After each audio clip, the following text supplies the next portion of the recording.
what would be really nice is at the end of this morning, before you break for lunch, if there is some kind of a consensus that can emerge here, and we would definitely like to hear about it and place it in an IPC, in an Internal Planning Commission meeting, that what really do you feel that people of your caliber, or I don't know what other word to use for it, your cohorts across the country, would be able, how can they contribute? What can they do? Because there is no way that government alone can haul this load. It's just like, forget it, okay? So I think that would be a good question. So that's my short answer. Mr. Saluja, the country, oh yes, the country must know about the Bangs and Gadchiroli. We just think everyone knows, but the fact is nobody knows.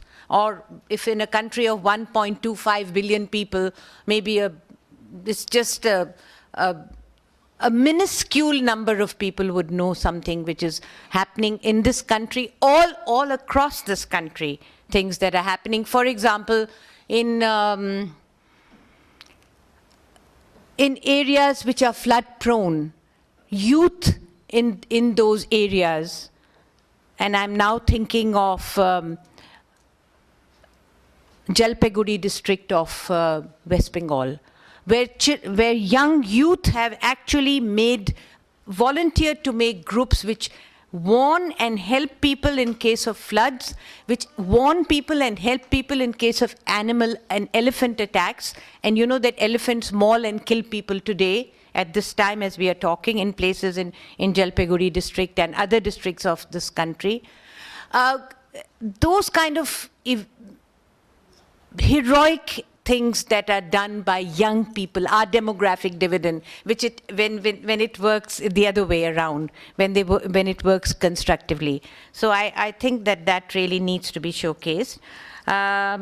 Dr. Mukherjee's question about the gap in human resources and the fact of private, I think I really have I really can't give you one very quick answer to that. I don't know. I'm struggling with that as a member responsible for health. What do we do? We have said, okay, so let's now be very seriously integrate the Indian systems of medicine and use the Ayush practitioners who are very keen. Let us also use the RMPs, the registered medical practitioners, who are very keen to do their Yogdan bit. So we have been struggling with that, but there is a very strong lobby that won't allow that to happen. And I'm a person who's like a Don Quixote tilting at the windmills and not being able to get, what I really would like. So this is an issue. Today we have Nagaland, Chief Minister of Nagaland for annual plan discussions. Yesterday we had the Chief Minister of Chhattisgarh for annual plan discussions. Before that, every time they come to us, we raise the question, what are you doing about this gap in the human resources? How are you getting the doctors in the rural areas? And then you try to have a special provision for doctors who can practice in rural areas with certain limitations on their training. That has also not taken. So that is basically the situation. Dr. Garima's question about the informal sector, no access. That is, we have done, I can sort of give you a few examples. For example, the Rashtriya Swasth Bima Yojana now has been extended to include domestic workers. So those kind of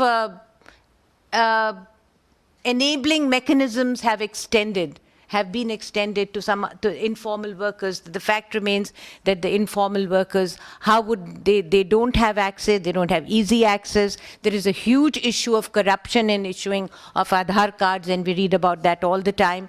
But and yet my own a young man who works in my office, who's barely able to read and write, but at least he is literate in that sense, he was able to get his laminated Aadhaar card. So how what happens and how these things happen. But yes, you're right, they don't have, and this is one of the struggles that we have. Nidhi Jalan's question about 3% funding for disability and disability units in the ministry. We have also said, and you were with us in our discussions, and we have also said that disability cannot again be confined to the Ministry of Social Justice and Empowerment. Every ministry, every sector has to have a disability unit. But it was with a great struggle that the disability unit was actually established within the Ministry of Social Justice and Empowerment. So I think that is, I think that's a struggle worth.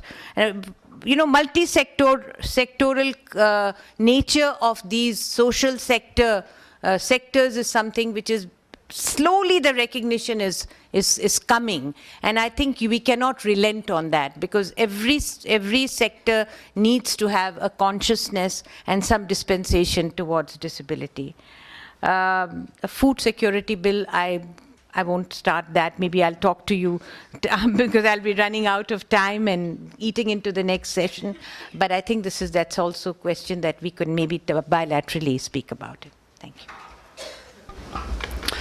Thank you, Dr. Hamid, for meticulously answering each of the questions that have been. I know it's not an easy task being where you are, but let me not, take any more of your time and the audience's time, but just extend a very warm thank you and gratitude from ICRIER and on behalf of CAS for you having come here and reminding us of the enormous problems a country of India's size of 1.2 billion people face.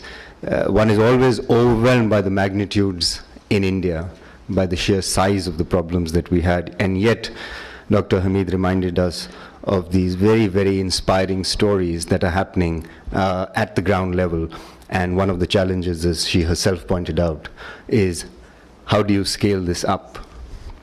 I'm not sure if the economists are right people to to be able to provide the answer, but there are a number of intellectuals and scholars in this room, as you say, that are going to deliberate on this, and we would certainly send you a copy of the proceedings. That's three ways in which. Absolutely, we will do that, and thank you very much once again.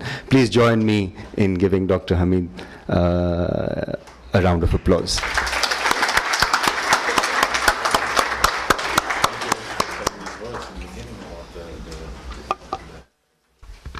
Thank you very much, Rajat. Thank you to ICRIER and to CAS for inviting me to chair this session.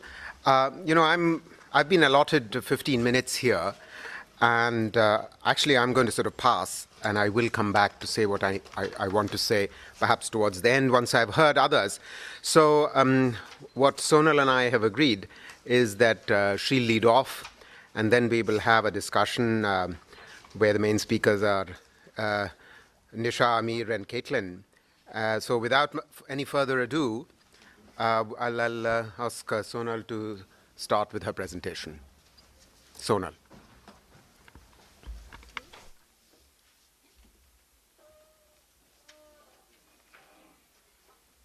Great. Thank you very much. And I have asked Santosh to let me know about 5 minutes in advance, so I don't want to eat into anybody else's time. The first thing I have to do is start with not do our usual Indian thing of complaining about challenges without recognizing the achievements, okay? And one of the nicest things about the 12th plan actually is it's a very well-written plan, okay? So those of you who haven't actually read the document, I highly urge you to read it. It's wonderfully written. It's both reflective of achievements of 11th plan as well as thoughtful in future strategies. What happens is, though, when you start reading these beautiful documents like this, it also inspires you to think out of the box, okay? And that's what I'm going to do. I'm going to sort of take off from the 12th plan, but also try to think a little bit out of the box in terms of, what are the relevant issues for us to look at. What I'm going to talk about is basically on 4 topics. I'll just give you an overview. First, I want to discuss a little bit about the fact that we have succeeded in 11th plan places a different kind of a burden on us. So it's a burden of success. Everybody should have that problem, but once we have it, we should learn how to deal with it. Second, I want to talk about are sort of issues of quality and service delivery, which is pretty much the next frontier. We have been focusing a lot on access, and the next frontier is a focus on quality. Third is that we are living in a world that is changing, and that places very different kind of demands on us. And what are those demands and how do we address it? And the final thing I would like to do is make a plea for policy realism. I think sometimes policy becomes so ambitious that it actually cannot be implemented very easily, and maybe we should be thinking a little bit in terms of policy realism. Okay. There was this quote by Dulles, which talks about measure of success is not whether you have a tough problem to deal with, but whether you have the same problem that you are dealing with today, which was there last year, or is it a different problem? Okay? And I think that we don't do enough to think about how our problems that we may be dealing with might have changed, and might have changed just because we succeeded in what we started out wanting to do. Okay? Let me give you a few examples. One of the things that we have been doing is we have focused very heavily on educational access. And in fact, we are very proud of the fact that we are close to 100% primary school enrollment. Okay? We even have rapidly rising secondary and college graduation rates. Okay? But while that has been happening, I believe, and this is a very arguable point, okay, that I believe that quality has been declining. Okay? Now, frankly, nobody collects any data on it. Okay? There is no way to show any data that tells you that quality has been declining. Here is the only data point that I could come up with, okay? Which is using data that NCER has collected called India Human Development Survey, which was conducted in 2004 and 5. Okay? Ask questions on whether people can speak English or not. Okay, and we are just looking at the people with college degree who self-report, I can speak English. Okay, and what you can see is this solid decline on this red line. Okay, which looks at people with college degree and their ability to speak English. Okay, I actually think that it's really the case. Okay, that I mean, if we go through different parts of India, we would probably find that people's ability to speak English as a part of college, among college graduates has gone down. Now, you could make a case that, English is not necessarily the marker of the best educational level and so on and so forth, and I wouldn't want to argue with it, but I wish we had data on some of the more basic skill level, which we can compare over time on the same types of skills, ability to do fractions. Okay, ability to read a map.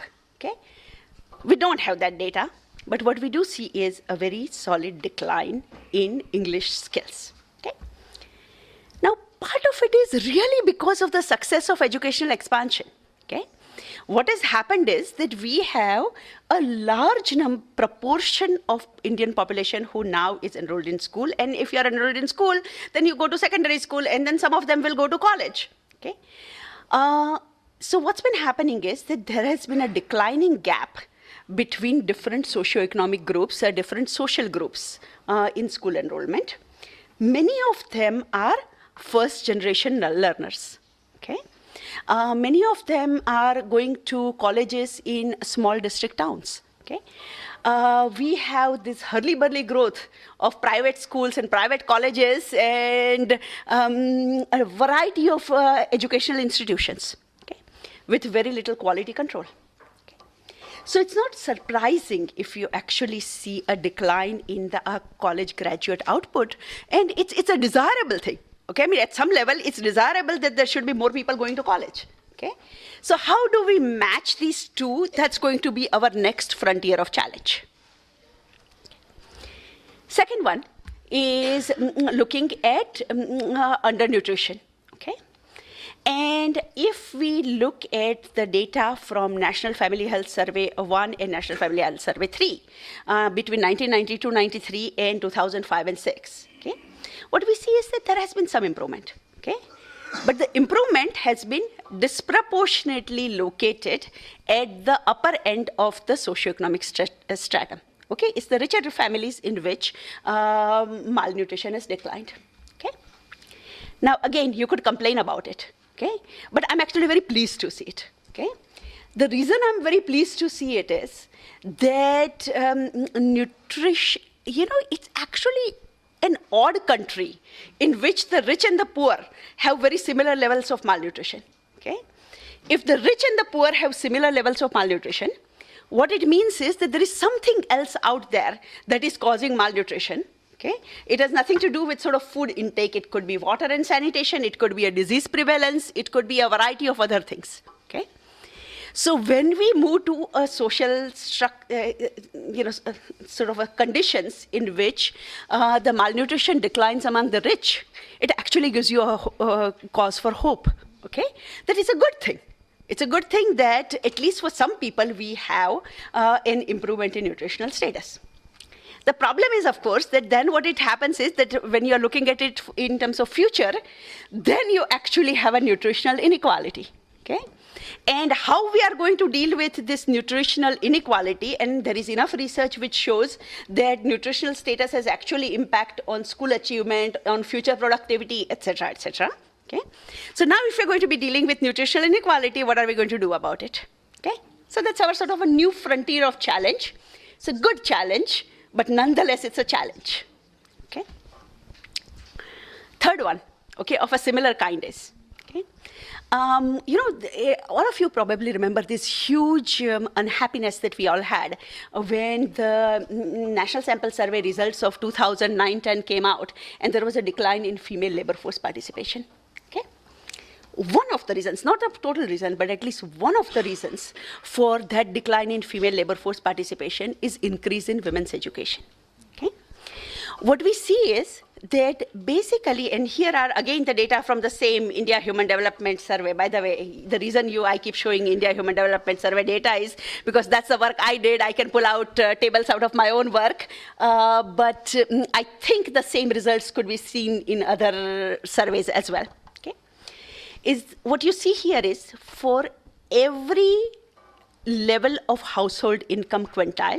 Okay, and this household income excludes women's own earning. It's their husbands, father-in-laws, everybody else's income. Okay, for every level of household income, when education level increases, women's work participation rate drops until it reaches college level. Post-secondary is where it again sort of sees an uptick, but that uptick very rarely makes up for the decline. So you do see a sort of a U shape. What we see is that women with 4 years of education are much less likely to be in the labor force than women with 0 years of education. Okay? Education is a good thing. Decline in women's labor force participation, not so good thing.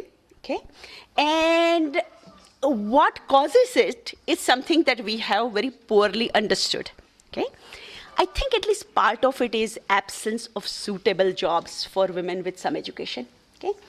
Actually, the same thing applies to men, When you look at, when we think in terms of increased youth unemployment, and there has been an increase in youth unemployment, some of it is that when young men have gained more education, they're looking for a job that is more suitable to what their aspirations were in gaining education. Okay. They don't find it, they remain unemployed for a while, and then they sort of return to whatever was the job their families had. Agriculture, actually, the proportion of men who, with college degrees, who are able to find white-collar job used to be something about 70% in 1983. It has gone down to about 40 to 45% in 2000 onwards. Okay? So men also face the same thing, but men don't stay out of labor force, whereas women, when they face the same issue, for them finding an alternative job is very difficult. Okay? So at least portion of the decline in female labor force participation rate is associated with our success in increasing women's education levels. So we have, the next issue I want to talk about is the quality. Okay, for nearly 10 years, the ASSER surveys have been documented that barely 50% of the students can read simple paragraphs. I think everybody in the room is more or less aware of it. Okay, but these simple results actually hide a more acute problem. Okay, what's really happening is that we have these two groups of kids. Okay, one who go to school immediately learn whatever they are supposed to learn and then keep learning. And then there is this group of kids who didn't learn what they were supposed to learn in class 1, 2, and 3, and they will keep continuing the school and not learning it. Okay? So this is sort of what is often being known nowadays is the flat learning profile. The more you stay in school, the more you should know. Okay? But what we find is that the variety of studies, not the ASAR study, there is the Andhra Pradesh work by Karthik Muralidharan, there is Education Initiative study, etc., which each show that for kids who did not learn whatever they needed to learn, say 1-digit additions, 2-digit additions, 3-digit additions, subtraction, etc., in the year they were supposed to learn it in, if they didn't learn it, subsequently their chances of learning it are very low. Okay? So that's sort of gotten what one would call as a flat learning profile. I have some more results, but I won't show it to you right now. Okay? Now, we also have similar problems with health services quality, and I'll talk to you about it in a few minutes. Parents and patients clearly realize this as a problem. Okay? And they are sort of voting with their feet, moving towards private sector. One of the questions that you asked in the morning was, what about private sector in health? Okay? People are clearly moving towards private education, private healthcare utilization. Unfortunately, it doesn't tell you that those services are necessarily of better quality. Okay? So that's something else to think about. But the other problem is that when the middle class and the rich move away from government services and start going towards private services, actually the quality of private government services declines because it's the rich who demand better quality services and ensure that better quality services are available. Okay? And again, I'm going to skip over this graph. Okay. On the health services, okay, I think that it's wonderful that the plan talks about increasing expenditure on health services. Okay. However, proportion of people who use private healthcare is very, very low. Okay? Essentially, 4 out of 5 episodes of illnesses, people use private healthcare services, and only 25% are using government care. This happens regardless of whether there is a sub-center in the village, there is a PHC in the village, CHC in the village, etc., etc. Okay? But the fact is that when you have a PHC or CHC which provides better quality care, there is a higher utilization rate of government health services, as the blue bar shows. Okay? So, yes, people are using private services, but chances that they would use government services go up when there is certain types of services are available, which are sort of more technically oriented. Okay. Okay.